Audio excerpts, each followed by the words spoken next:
সাহিত্যের ইতিকথা চ্যানেলে সকল দর্শক ও শ্রোতাদের জানাই আন্তরিক অভিনন্দন ও শুভেচ্ছা। প্রিয় ছাত্রছাত্রীরা, বাংলা সাহিত্যের ইতিহাসে উল্লেখযোগ্য কথা সাহিত্যিক শরৎচন্দ্র চট্টোপাধ্যায়ের লেখা শেষের পরিচয় উপন্যাসটি আজকের ভিডিও পর্ব সংখ্যা 9। উপন্যাসের আজকের অংশ 10।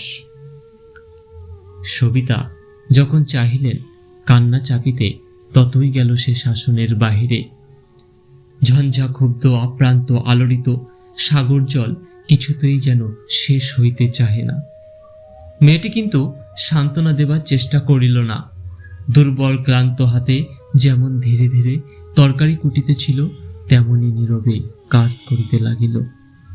অবশেষে ক্রন্দনের উদ্দামতা যদিচ শান্ত হইয়া আসিল, কিন্তু মুখের আবরণ সমিতা কিছুতেই ঘুচাইতে পারেন না। সে যেন আটিয়া চাপিয়া রহিল, কিন্তু এমন করিয়া কতক্ষণ চলে? সকলের অস্বস্তি ভিতরে ভিতরে দুঃসহ হইয়া উঠিতে থাকে। তাই বোধ হয় শারদাই প্রথমে কথা কইয়া উঠিল। বোধ হয় যা মনে আসিল তাই বলিল, আজ তুমি কেমন আছো দিদি? ভালো আছি। জ্বর আর হয়নি? না, আমি তো টের পাইনি। ডাক্তার এখনো আসেননি? না, তিনি হয়তো ওবেলা আসবেন। শারদা একটু ভাবিয়া কহিল, কই, রাকাল বাবুকে তো দেখছি নে। তিনি কি বাড়ি নেই? না, তিনি পড়াতে গেছেন। তোমার বাবা? তিনি সকালে বেরিয়েছেন, বলে গেছেন ফিরতে দেরি হবে। শারদার কথা শেষ হইয়া আসিল। এবার সে যে কি বলিবে ভাবিয়া পাইল না। শেষে অনেক সংকোচের পরে জিজ্ঞাসা করিল, ইনিকে তুমি চিনতে পেরেছ রেনু? চিনব কি করে? আমার তো মুখ মনে নেই। বুঝতেও পারোনি? রেনু মাথা নাড়িয়া বলিল, তা পেরেছি, রাজুদা বলে গেছেন, কিন্তু আপনি কে বুঝতে পারছি নে। শারদা নিজের পরিচয় দিয়া কহিল, নাম আমার শারদা। তোমার মার কাছে থাকি। রাখালবাবু আমাকে জানেন। আমার কথা কি তিনি তোমার কাছে কখনো বলেননি? না, এসব কথা আমাকে তিনি বলবেন কেন? বলা তো উচিত নয়।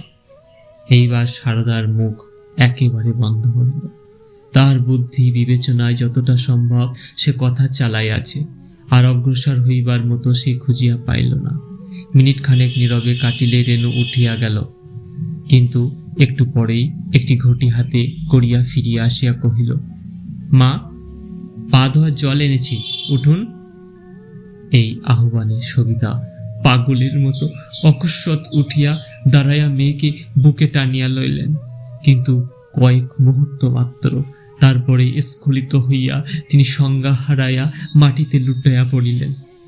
মিনিট কয়েক পরে জ্ঞান ফিরিলে দেখিলেন তাহার মাথা শারদার কোড়ে এবং সম্মুখে বসিয়া মেয়ে পাখা দিয়া বাতাস করিতেছে। রেনু বলিল, মা, আন্নিকে জায়গা করে রেখেছি, একবার উঠতে হবে যে। শুনিয়া তাহার দুই চোখের কোণ দিয়া জল গড়াইয়া পড়িল। রেনু পুনশ্চ কহিল, শারদা দিদি বলেছিলেন আপনি 4-5 দিন কিছু খাননি। একটু মিশ্রি ভিজিয়ে দিয়েছি মা, এইবার উঠে খেতে হবে। কিন্তু চুলগুলি সব ধুলোয় জলে লুটোপুটি করে একাকার হয়েছে। সে কিন্তু আমার দোষ নয় মা, শারদা দিদির। হ্যাঁ মা, আপনার চুলগুলি এই যেন কালো রেশম, কিন্তু আমার এরকম শক্ত হলো কেন মা? ছেলেবেলায় খুব কষে বুঝি মুড়িয়ে দিয়েছিলেন? পাড়াগাঁয়ের ওই বড় দোষ। সবিতা হাত বাড়াইয়া মেয়ের মাথায় হাত দিলেন। কতদিনের জ্বরে তাহার এলোমেলো চুলগুলি রুক্ষ হইয়া উঠিয়াছে। অনেকক্ষণ ধরিয়া আঙুল দিয়া নাড়াচাড়া করিলেন। অনেকবার কথা বলিতে গিয়া গলায় বাঁধিল। শেষে মাথাটি বুকের উপর টানিয়া লইয়া তিনি অবিশ্রান্ত অশ্রুবর্ষণ করিতে লাগিলেন। যে কথা কণ্ঠে বাঁধিয়াছিল তাহা কণ্ঠেই চাপা রহিল। কথা বাহির না হোক, কিন্তু এই অনুচ্চারিত ভাষা বুঝিতে কাহারও বাকি রহিল না। মেয়ে বুঝিল, শারদা বুঝিল, আর বুঝিলেন তিনি সংসারের কিছুই যাহার অজানা নয়।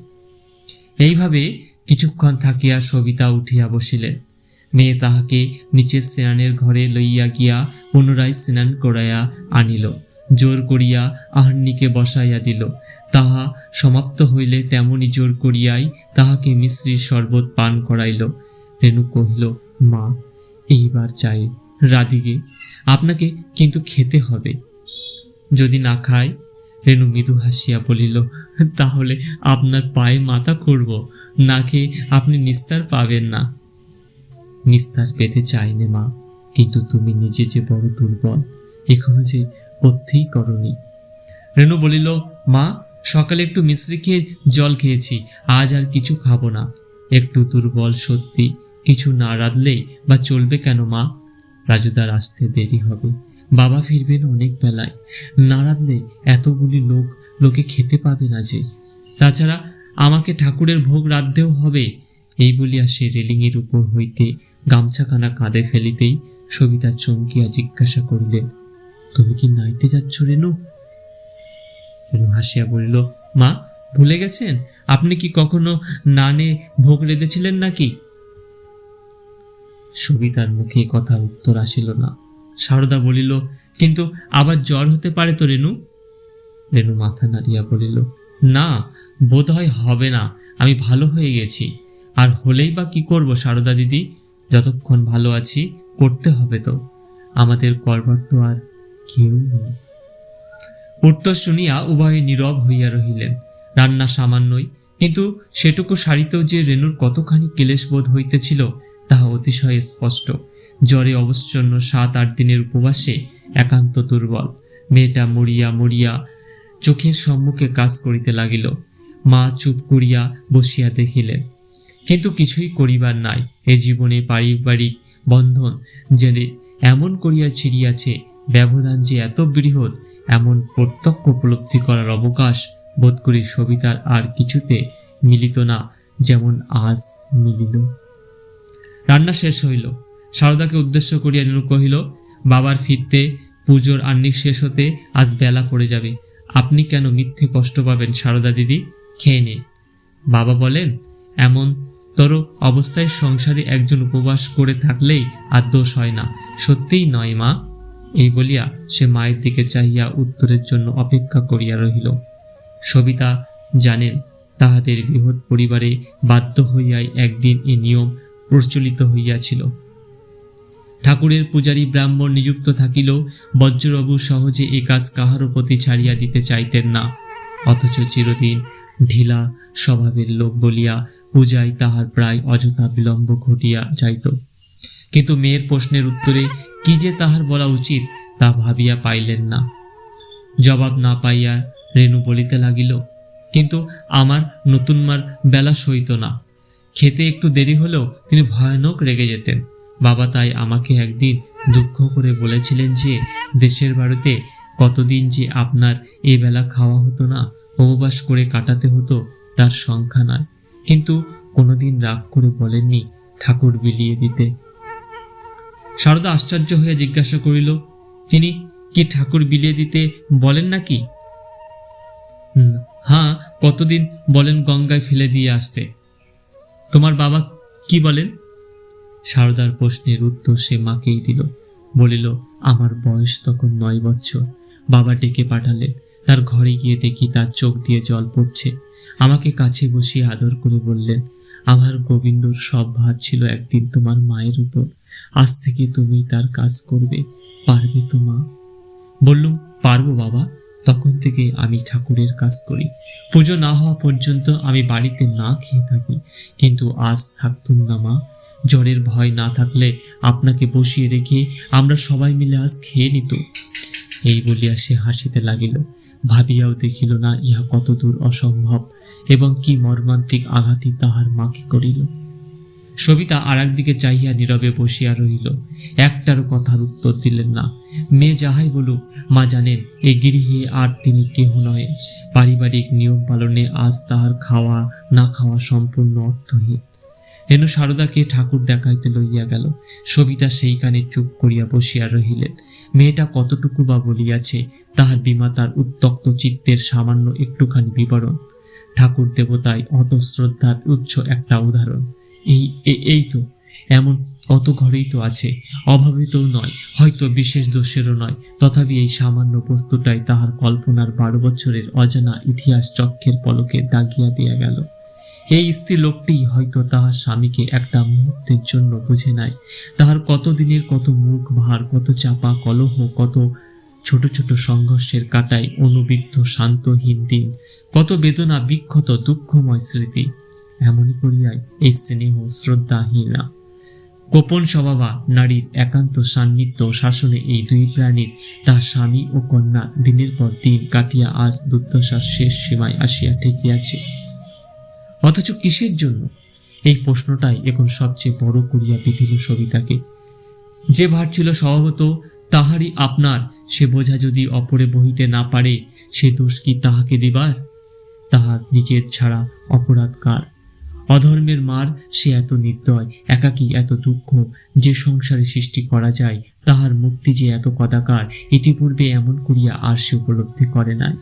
গ্লানি ও ব্যথার গুরুভারে তাহার নিঃশ্বাস পর্যন্ত যেন রুদ্ধ হইয়া আসিল।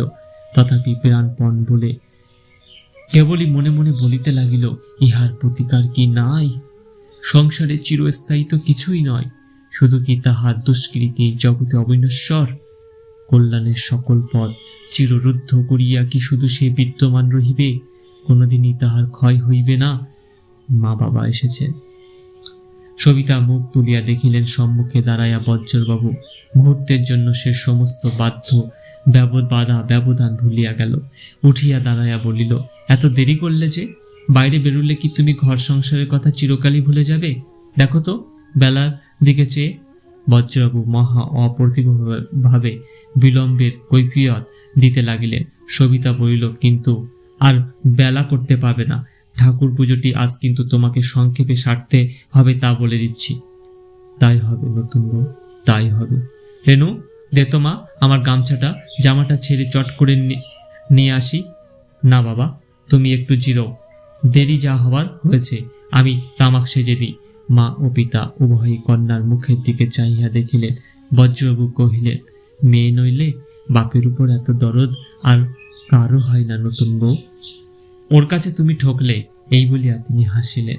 সবিতা কহিল, ঠকতে আপত্তি নেই মেজকর্তা, কিন্তু এই একমাত্র সত্যি নয়। সংসারে আর একজন আছে, তার কাছে মেয়েও লাগে না, মাও না। এই বলিয়া তিনিও হাসিলেন।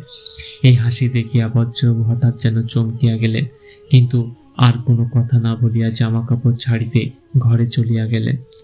সেদিন খাওয়া দাওয়া চুকিল প্রায় দিনান্ত বেলায়। বজ্রবাবু বিছানায় বসিয়া তামাক টানিতেছিলেন।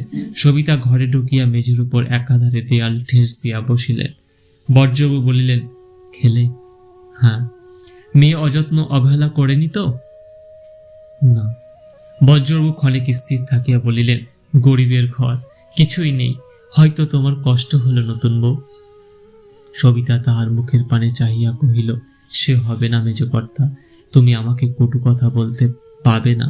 এইটুকুই আমার শেষ সম্বল। মরণকালে যদি জ্ঞান থাকে তো শুধু এই কথাই তখন ভাবব, আমার মতো স্বামী সংসারে কেউ কখনো পায়নি। বজ্রবাবু মুখ দিয়া দীর্ঘ নিঃশ্বাস পড়িল। বলিলেন, তোমার নিজের খাবার কষ্টের কথা বলিনি তো নতুন বউ? বলেছিল আজ এও তোমাকে চোখে দেখতে হলো, কেনই বা এলে? সবিতা কহিলেন, দেখা দরকার মেজকর্তা, নইলে শান্তি অসম্পূর্ণ থাকতো। তোমার গোবিন্দর একদিন সেবা করেছিল, বোধহয় তিনিই টেনে এনেছেন, একেবারে পরিত্যাগ করতে পারেননি। বলিতে বলিতে দুই চোখ জলে ভরিয়া আসিল। আঁচলে মুছিয়া ফেলিয়া কহিল, একদিন এক মনে যদি তাকে চাই, মনের কোথাও যদি ছলনা না রাখি, তিনি কি আমাকে মার্জনা করেন না মেজকর্তা? বজ্রবাবু কষ্টে অশ্রু সংবরণ করিয়া বলিলেন, নিশ্চয়ই করবেন, কিন্তু কি করে জানতে পারবো? তা জানি নে নতুন বউ, সে দৃষ্টি বোধ করি তিনিই দেন। সবিতা বহুক্ষণ অধমুখে বসিয়া তাকিয়া মুখ তুলিল। জিজ্ঞাসা করিল, আজ তুমি কোথায় গিয়েছিলে? বজ্রবাবু বলিলেন, নন্দ সাহার কাছে কিছু টাকা পেতুম, দিলেন? কি জানো? সে শুনতে চায়নি, দিলে কিনা বলো। বজ্রবাবু না দিবার কারণটা ব্যক্ত করিতে কতই যেন কুণ্ঠিত হইয়া উঠিলেন। বলিলেন, আনন্দপুরের সাহাদের তো জানোই, তারা অতি সজ্জন ধর্মভীরু লোক, কিন্তু দিনকাল এমন পড়েছে যে মানুষ সে ইচ্ছে করলেও পেরে ওঠে না। তাছাড়া নন্দসা এখন অন্ধ, কারবার গিয়ে পড়েছে ভাইপোদের হাতে, কিন্তু দেবে একদিন নিশ্চয়ই, সে আমি জানি, কেননা ফাঁকি দিতে তাদের আমি দেব না। নন্দসাকে আমি ভুলিনি। কি করবে, নালিশ? হ্যাঁ, আর কোন উপায় যদি না পাই। বজ্রবাবু হাসিয়া বলিলেন, মেজাজটি দেখছি এক তিলও বদলায়নি। কেন বদলাবে? মেজাজ তোমারই বদলেছে নাকি? দুঃসময় কার বেশি তোমার চেয়ে? কিন্তু কাকে ফাঁকি দিতে পারলে? আমার মতো কৃতজ্ঞের ঋণও শেষ পর্দক ও দিয়ে শোধ করে দিলে। তাদেরও তাই করতে হবে, শেষ কোটিটা পর্যন্ত আদায় দিয়ে তবে তারা অব্যাহতি পাবে। তাদের উপর তোমার এত রাগ কিসের? রাগ তো নয়, আমার জ্বালা। তোমাকে ভাই ঠকালে, বন্ধু ঠকালে, আত্মীয় ঠকালে, স্বজন, কর্মচারী, স্ত্রী পর্যন্ত তোমাকে ঠকাতে ছাড়লে না। এবার আমার সঙ্গে তাদের বোঝাপড়া। তোমার নতুন কুটুম্বরা আমাকে চেনে না, কিন্তু তারা চেনে। বজ্রবাবুর বহুদিন পূর্বের কথা মনে পড়িল। তখনও একবার ডুবিতে বসিয়াছিলেন। তখন এই রমণী হাত ধরিয়া তাহাকে ডাঙায় তুলিয়াছিল। বলিলেন, হ্যাঁ, তারা বেশ চেনে। নতুন বউ মরেছে জেনে তারা স্বস্তিতে আছে। তারা একটু ভয় পাবে, ভাববে ভূতের উপদ্রব ঘটল, হয়তো গয়ায় পিণ্ডি দিতে ছুটবে। সবিতা কহিল, তারা যা ইচ্ছে করুক, ভয় করি নে, শুধু তুমি পিণ্ডি দিতে না ছুটলেই হলো। এইখানেই আমার ভাবনা। নিজে করবে না তো সে কাজ? বজ্রবাবু চুপ করিয়া বসিয়া রহিলেন। উত্তর দিলেন না যে। বজ্রবাবু বললেন, না হয় তুমি নিজে পথে বলে দাও। আমাদের রতন খুড়ো ও রতন খুড়ির কথা তোমার মনে আছে? সে অবস্থায় রাজি আছো? এত দুঃখেও সবিতা হাসিয়া ফেলিল, সলজ্জে কহিল, ছি ছি, কি কথা তুমি বলো? বজ্রবাবু কহিলেন, তবে কি করতে বলো? নতুন বউ গয়না চুরি করে পালিয়েছে বলে পুলিশে ধরিয়ে দেব? প্রস্তাবটা এত হাস্যকর যে বলা মাত্রই দুজনে হাসিয়া ফেলিলেন। সবিতা বলিল, তোমার যত সব উদ্ভট কল্পনা। বহুদিন পরে উভয়ের রহস্যোজ্জ্বল একটু মাত্র হাসির কিরণে ঘরের গুমট অন্ধকার যেন অনেকখানি কাটিয়া গেল। বজ্রবাবু বলিলেন, শাস্তির বিধান সকলের এক নয় নতুন বউ। দণ্ড দিতেই যদি হয়, তোমাকে আর কি দণ্ড দিতে পারি? যেদিন রাতে তোমার নিজের সংসার পায়ে ঠেলে চলে গেলে, সেই দিনই আমি স্থির করেছিলাম, আবার যদি কখনো দেখা হয়, তোমার যা কিছু পড়ে রইল ফিরিয়ে দিয়ে আমি অঋণী হব।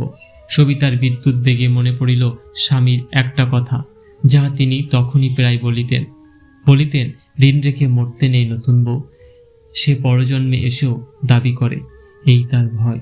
কোন সূত্রেই আজ যেন না উভয়ের দেখা হয়, সকল সম্বন্ধ যেন এইখানে চিরদিনের মতো বিচ্ছিন্ন হইয়া যায়। কহিল, আমি বুঝেছি মেজকর্তা, ইহ পরকালের আর যেন না তোমার উপর আমার কোনো দাবি থাকে, সমস্তই যেন নিঃশেষ হয়, এই তো। বজ্রবাবু মৌন হইয়া রহিলেন, এবং যে আধার এইমাত্রই সৎ অপসৃত হইয়াছিল, সে আবার এই মৌনতার মধ্য দিয়া সহস্র গুণ হইয়া ফিরিয়া আসিল। স্বামীর মুখের প্রতি আর সে চাহিয়া দেখিতেও পারিল না। নত নেত্রে মৃদু কণ্ঠে প্রশ্ন করিল, তোমরা কবে বাড়ি যাবে মেজকর্তা? যত শীঘ্র পারি। এখন যাই তবে। এসো। সবিতা উঠিয়া দাঁড়াইল, বুঝিল সব শেষ হইয়াছে। সেই ভূমিকম্পের রাতেই রসাতলের গর্ভ চিরিয়া যে পাষাণ স্তূপ উৎক্ষিপ্ত হইয়া উভয়ের মাঝখানে দুর্লঙ্ঘ ব্যবধান সৃষ্টি করিয়াছিল, আজও সে তেমনি অক্ষয় হইয়া আসে। তাহারও তিলার্ধ নষ্ট হয় নাই। এই নিরীহ শান্ত মানুষটি যে এত কঠিন হইতে পারে, আজিকার পূর্বে এ কথা সে কবে ভাবিয়াছিল। ঘরে বাহিরে পা বাড়াইয়াও সে সহসা থমকিয়া দাঁড়াইল, বলিল, মুক্তি পাবে না মেজকর্তা। তুমি বৈষ্ণব, কত মানুষের কত অপরাধী তুমি জীবনে ক্ষমা করেছ, কিন্তু আমাকে পারলে না। এ ঋণ তোমার রইল, একদিন হয়তো তা জানতে পারবে। বজ্রবাবু তেমনি স্তব্ধ হইয়া রহিলেন। সন্ধ্যা হয়, যাইবার সময় রেণু তাহাকে প্রণাম করিল, কিন্তু কিছু বলিল না। এই নীরবতার মন্ত্র সেও হয়তো তাহার পিতার কাছেই শিখিয়াছে। সারদাকে সঙ্গে লইয়া সবিতা বাহিরে আসিলেন। গাড়িতে উঠিয়াই চোখে পড়িল রাখাল তারককে লইয়া দ্রুত পদে এই দিকে আসিয়াছে। তারক বলিল, নতুন মা? একবার নেমে দাঁড়াতে হবে যে আমি প্রণাম করব। কথা কহা কঠিন। সবিতা ইঙ্গিতে উভয়কে গাড়িতে উঠিতে বলিয়া কোনো মতে শুধু বলিলেন, এসো বাবা, আমার সঙ্গে তোমার বাড়ি চলো। ধন্যবাদ এতক্ষণ ধরে দেশের পরিচয় উপন্যাসটি 10 নম্বর অংশটি শোনার জন্য। সাহিত্যের ইতিকথা চ্যানেলে আমি সাহিত্যের যাবতীয় দিক, সেখানে উপন্যাস, নাটক, কবিতা ব্যাখ্যা বিশ্লেষণ করে থাকি ও পাঠ করে থাকি। এই চ্যানেলটির আলোচনাগুলি ভালো লাগলে অবশ্যই লাইক, কমেন্ট, শেয়ার করবে। তোমাদের কি ধরনের ভিডিও চাও সেটা কমেন্টের মাধ্যমে জানাবে। তোমাদের এই ভালো লাগায় আমাকে অনুপ্রাণিত করে তোলে। একটা আন্তরিক অনুরোধ, চ্যানেলটিকে সাবস্ক্রাইব করে দেবে।